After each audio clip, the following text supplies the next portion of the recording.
अजीज़ दोस्तों नमस्कार। अजीज़ दोस्तों, मेरे सामने जब ये पिक्चर आई जिसमें दुनिया में कॉरपोरेट सेक्टर में टॉप 10 इंडियन चीफ एग्जीक्यूटिव्स हैं, जो उनके नाम थे Microsoft, Google, YouTube, Chanel, Adobe, IBM, मतलब जो टॉप 10 कंपनीज थी, तो मेरा जो खोजी दिमाग है वो ये सोचने पे मजबूर हो गया कि ये 10 के 10 हिंदू हैं, जबकि भारत में मुसलमान क्लेम करते हैं 20% पॉपुलेशन है, जो कि एक ढकोसला है। इवन मैं देखता हूँ कि कई हिंदूज भी जो कि मतलब नेशनलिस्ट हिंदू हैं, जो वो भी बात बात पे कहते हैं 20 करोड़ मुसलमान, 20 करोड़ मुसलमान। अरे 20 करोड़ मुसलमान कहाँ हैं? अभी मैं एक वेरी नेशनलिस्ट हिंदू से बात कर रहा था, तो उसने मुझे कहा कि भारत में पाकिस्तान और बांग्लादेश से भी ज़्यादा मुसलमान रहते हैं। पाकिस्तान की ऑफिशियल पॉपुलेशन जो है वो 24 करोड़ है। 24 करोड़ में से चलें आप 1-1.5 करोड़ निकाल दें नॉन मुस्लिम माइनॉरिटीज़, 22 करोड़ तो कम से कम मुसलमान रहते हैं पाकिस्तान में। भारत में 22 करोड़ से ज़्यादा है क्या? भारत में कोई हिसाब ही नहीं है। अगर आप देखेंगे तो 3-4 करोड़ तो आपको इलीगल माइग्रेंट्स भारत में बांग्लादेशी और रोहिंग्या मिलेंगे। तो चलें, मुसलमान कहते हैं हम 20 करोड़ हैं। 20 करोड़ हैं अगर, तो भारत की पॉपुलेशन का 15-17% है ना। तो इन 10 में से एक जो चीफ एग्जीक्यूटिव हैं, इनमें से 1-2 तो मुसलमान होने चाहिए। तो क्यों नहीं है? इसकी वजह यह है कि भारत के जो मुस्लिम लीडर्स हैं उन्होंने उनको दबा के रखा है, और उनके जो स्पोक्स पर्सन्स हैं, जो भारत के मुसलमानों का दिमाग बनाते हैं, जो सोशल मीडिया और मीडिया पे छाए रहते हैं, जुबैर टाइप के लोग। ये अरफा, अभी अरफा खानम अमेरिका में पढ़ रही है इस वक्त, इस एज में। तो अमेरिका में इनको इस एज में कौन पढ़ा रहा है भाई?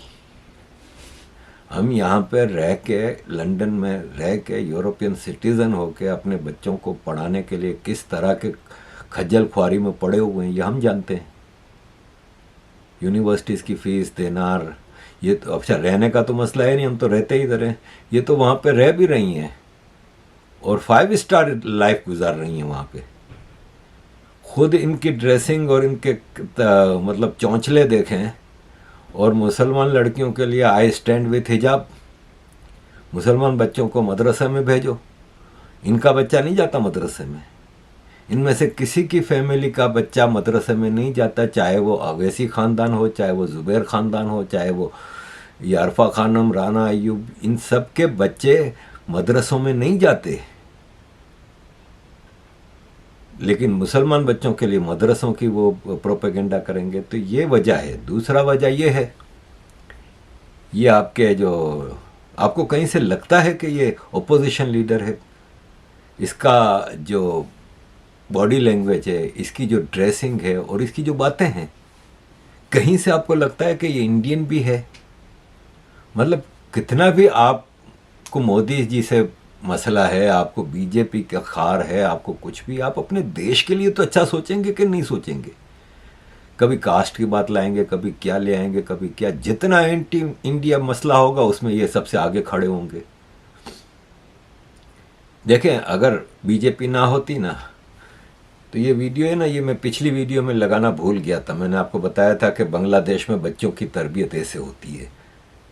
ये बच्चों को नकली हथियार देके इनको काफिरों को मारने की ट्रेनिंग दी जा रही है। यही चीज़ पाकिस्तान में होती है। अगर मोदी सरकार ना होती ना, तो यही चीज़ भारत में भी होती। और यही डिज़ाइंस हैं। इंटरनेशनल इकोसिस्टम जो लेफ्ट चला रहा है, सोरोस और दूसरे, उनकी डिज़ाइंस यही हैं कि भारत में भी ऐसा हो। और उसके लिए ये अरफा और ज़ुबैर और इनको आगे किया हुआ है, अवैसियों को। तो अजीज़ दोस्तों, एक प्रैक्टिसिंग मुसलमान आलू अर्जुन के ख़िलाफ़ अकबरुद्दीन अवैसी स्पीच करते हैं। कभी आपने सुना है कि शाहरुख खान के ख़िलाफ़ की हो? कभी आपने सुना है कि सलमान खान के ख़िलाफ़ की हो? मुझे शाहरुख खान, सलमान खान से मसला नहीं, मुझे ये मसला है कि भाई ये टारगेटेड प्रैक्टिसिंग एक एक्टर के खिलाफ इतनी ज़बरदस्त तरीके से प्रोपेगेंडा स्पीचेस कर रहे हैं। बाकी रहा सवाल मोदी जी का, तो मोदी जी को भारत में अप्रिसिएशन मिले ना मिले, टॉप के कंट्रीज हैं जो मुसलमानों के, उन्होंने अपना highest civilian order Modi ji को दिया है, भारत के प्राइम मिनिस्टर को दिया है, जाहिर है। लेकिन भारत के और किसी प्राइम मिनिस्टर को कितने मिले थे ये बता दें। मनमोहन सिंह को कितने मिले थे, वो भी 10 साल रहे हैं। नेहरू को, इंदिरा गांधी को। ये सऊदी अरब, अफगानिस्तान, मिस्र, इमारात, मतलब क्या वजह है? इसलिए कि वहाँ तब्दीली आई है। कुवैत गए हैं मोदी जी अभी परसों। ये एक कुवैत की लेडी है जो रॉयल फैमिली से ताल्लुक़ रखती है, जो वहाँ पे एक एग्जीक्यूटिव पोस्ट पे योगा वगैरह के करवाती है। वो बगैर पर्दे के बैठी है मोदी जी के सामने। हम तो जब रहते थे वहाँ पे सऊदी अरब में तो सोच भी नहीं सकते थे कि कतर, कुवैत, सऊदी अरब वगैरह में इस तरह वहाँ की लोकल लड़कियाँ इस तरह बैठेंगी। मैं जब नेशनल बैंक ऑफ शारजा में दुबई में काम करता था तो हमारे बैंक में तो सब इमाराती लड़कियां काम करती थीं, लेकिन वो सारे बुर्के में आती थीं। लेकिन जो नॉन इमाराती थीं, जैसे हमारे बैंक में बहुत सारी फ़लस्तीनी, लेबानीज़ लड़कियां काम करती थीं, इजिप्शियन थीं, वो सब modern European dress, skirts, blouse, ये वो इंडियन लड़कियां थीं, वो भी मॉडर्न ड्रेस में आती थीं। इमारात में तो समझ में आता है कि इमारात तो 71 में आज़ाद हुआ है, तब से उसका रख रखाव ऐसा था। लेकिन सऊदी अरब, कुवैत, कतर, ये तो स्ट्रिक्ट शरिया कंट्री होते थे। वहाँ पे ये है, वहाँ पे ये है कि रामायण और महाभारत का अरबी में तर्जुमा किया गया, और जिनकी ज़मीन रामायण और महाभारत की है, पाकिस्तान और इंडिया, वो तर्जुमा तो दूर की बात, वो जला रहे हैं इन किताबों को, वो इन मंदिरों को दबा कर रहे हैं, वो इन मंदिरों और इन किताबों को मानने वाले हिंदुओं का कत्लेआम कर रहे हैं, उनकी लड़कियों को अगवा कर रहे हैं, फोर्स्ड कन्वर्जन कर रहे हैं। और ये जो ओरिजिनल मुसलमान हैं, जिनकी ज़बान अरबिक है, जिसमें कुरान आया था, जिनकी ज़मीन पे प्रॉफिट पैदा हुए, जिनकी ज़मीन पे सारा इस्लाम मौजूद है, सारा इस्लाम उधर ही है, बाकी कहीं नहीं है। सऊदी अरब से बाहर आपको इस्लाम की एक चीज़ नहीं मिलेगी, कोई भी नहीं। और सऊदी अरब में भी total Mecca Medina, Mecca Medina से बाहर आपको कहीं कोई इस्लामिक रूइंस नहीं मिलेंगे, कोई आर्कियोलॉजी नहीं मिलेगी, कोई हेरिटेज नहीं मिलेगी, कोई यात्रा की जगह नहीं मिलेगी। आप कहेंगे इराक में, ईरान में, ये सब बात क्या है? ये सब इस्लाम नहीं है। अली का रोज़ा है इराक में, और कूफा है, और ये सब इस्लाम कंप्लीट हो चुका था। प्रॉफिट ने आखिरी खुतबा जो दिया था उसमें कह दिया था कि आज इस्लाम ख़त्म हो गया, कंप्लीट हो गया, बस इधर। इसके बाद सब बात इजाफे हैं, बढ़ाए गए हैं। तो अजीज़ दोस्तों, ये है कि वहाँ पे महाभारत और रामायण के तर्जुमे हो रहे हैं। मोदी जी का जो मैंने इस्तकबाल देखा, हमारा प्राइम मिनिस्टर शहबाज शरीफ जाता है कुवैत या सऊदी अरब, तो वो एयरपोर्ट का सिक्योरिटी ऑफिसर उनको रिसीव करने जाता है। प्लेन के आगे ना कोई रेड कारपेट होता है ना कुछ, ऐसे खड़े होकर रिसीव करके, चल भाई भिखारी आया है, जाके ले आ उसको। 15 मिनट के लिए मोहम्मद बिन सलमान या मोहम्मद बिन जैद मिल लेता है कि चल भाई ज़्यादा टाइम नहीं है। मैंने देख रहा था मोदी जी प्लेन से उतरे तो पूरा रेड कारपेट बिछाया हुआ था, और लाइन से कुवैती नेशनल खड़े थे, मिनिस्टर्स और सारे, पूरा डेलीगेशन, पूरा कुवैत की सरकार उनके स्वागत के लिए मौजूद थी। उनको स्पेशल अरबियन कप का मैच देखने के लिए बुलाया गया था। कभी पाकिस्तान के प्राइम मिनिस्टर को कोई स्पेशल कप या स्पेशल उस ओकेजन पर नहीं बुलाया जाता। कदर करो भारतीयों कि तुम्हारे पास मोदी है। अजीज दोस्तों, थोड़ा कनाडा की तरफ आएँ। कनाडा भी बांग्लादेश और पाकिस्तान जैसी एक बनाना रिपब्लिक बनता जा रहा है, और कनाडा की इज़्ज़त यह है कि डोनाल्ड ट्रंप बात बात पे इसको अपना 51 स्टेट डिक्लेयर करता है, अभी तक जस्टिन ट्रूडो ने इस पे कोई बयान नहीं दिया। कनाडा है आफ्टर ऑल एक बहुत बड़ा मुल्क है। अगर कोई चाइना का या भारत का किसी हिस्से को कह दे कि ये हमारा स्टेट है, हमारा प्रोविंस है, तो टॉप लेवल से जवाब आएगा। यहाँ पे कनाडा की सरकार चुपचाप बैठी है, बार बार कह रहा है। फिर इसने कहा कि मैं सोच रहा हूँ कि कनाडा के हम जो हैं सब्सिडाइज कर, कनाडा का जो है वो मिलियन, गिनती भी मुझे तो सही से नहीं आती, 100 बिलियन का हम सब्सिडाइज कर रहे हैं। तो कनाडा अगर हमारी 51 स्टेट बन जाए तो उनका कितना टैक्स बचेगा। इनको हम मिलिट्री प्रोटेक्शन देंगे। Canada 51st state of America बन जाए तो it is a great idea. मुसलसल बयान दे रहा है। It was a pleasure to have dinner the other night with Governor Justin Trudeau of the great state of Canada. Immediately जवाब आना चाहिए था। अगर जस्टिन ट्रूडो कह दे ना कि Alaska is our state, Canada's state, तो ऐसा जवाब आएगा ना। लेकिन ये तो मतलब आप देखें ये किस तरह बैठा है। एक बड़ा कंट्री है Canada, again I will say.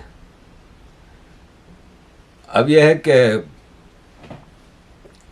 Campaign चली हुई है। कनाडा का हाल तो ख़राब है ही। वहाँ पे हिंदुओं के साथ क्या हो रहा है, वहाँ पे रिलीजियस माइनॉरिटीज़ जो हैं उनकी जो रिलीजियस प्लेसेस हैं, इनकी इबादत गाहें हैं, इनके मंदिर हैं, उनके साथ क्या हो रहा है। माइनॉरिटीज़ के साथ नहीं, हिंदुओं के साथ ही हो रहा है बस। बाकी तो मुसलमानों की किसी मस्जिद पे अटैक नहीं होता, इमाम बारगाह पे नहीं होता। और आम आदमी की ये देखें, कनाडा है, कराची में हम ये देखते हैं कि दुकानों में इस तरह जेल की तरह सलाखें लगा के लोग बिजनेस कर रहे हैं। अब आप बताएं कि कनाडा का ये हाल है, तो ये है कि कनाडा का मामला बहुत ख़राब है। अजीज़ दोस्तों, अमेरिका में भी चीज़ें ठीक है। अमेरिका मैं तो पूरे काफ़ी स्टेट्स में जाके होके आया हूँ, मैंने देखा है America is great country, no doubt about it. पूरी दुनिया का बाजा बजा के इन्होंने अपने मुल्क को तो बहुत अच्छा बना दिया है। लेकिन सवाल यहाँ पे ये है कि अभी आप फिलाडेल्फिया की गलियों में चले जाएं, ऐसे ऐसे एरियाज़ हैं जहाँ पे आपको पूरी रोड पे गलियों में नशई, बिल्कुल नशे में डूबे हुए पड़े हुए मिलेंगे। कई वीडियोस मैंने ऐसी देखी है। ये जो अमेरिकन जर्नलिस्ट है टकर कार्लसन, प्रो ट्रम्प है और एंटी यूक्रेन वार है। ये अभी रशिया गया था और इसने रशिया के जो मेट्रो हैं या सबवे कहते हैं वहाँ पे, उसको कंपेयर किया अमेरिका से। और उसने कहा मुझे कहीं ग्राफिटी जो दीवारों पे पेंटिंग कर लेते हैं, वो कर लेते हैं, वो नहीं नज़र आई। कहीं ड्रग्स की स्मेल नज़र नहीं आई, कहीं कोई रेपिस्ट नज़र नहीं आया, कहीं कुछ नज़र नहीं आया।